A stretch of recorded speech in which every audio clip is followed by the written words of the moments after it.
Hi எல்லாருக்கும் வணக்கம். இன்றைக்கி என்னோடய சிஸ்டர் இன்லா வீட்டு ரிலேட்டிவ் ரிசப்ஷனுக்கு போயிருந்தோம். ரிசப்ஷன் வந்து வண்ணாரப்பேட்டையில் நடந்ததுனால கொஞ்சம் சீக்கிரமாக கிளம்பலாம் அப்படின்னு சொல்லிட்டு கிளம்பிட்டோம். ஸோ ரொம்ப சீக்கிரமாக கிளம்பிட்டோம் போல்.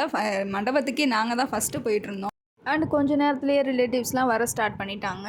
அதுக்கப்புறம் அவங்க கூட உட்காந்து டைம் ஸ்பெண்ட் பண்ணிவிட்டு நல்லா பேசிவிட்டு அப்புறம் ஃபோட்டோலாம் போய் எடுத்துக்கிட்டு நெக்ஸ்ட்டு நாங்கள் போய் சாப்பிட போயிட்டோம். ரொம்ப நாள் கழித்து இந்த மாதிரி ஒரு கல்யாணத்துக்கு போயிட்டு கல்யாண சாப்பாடுலாம் சாப்பிட்டா மாதிரி ஒரு ஃபீல் இருந்தது.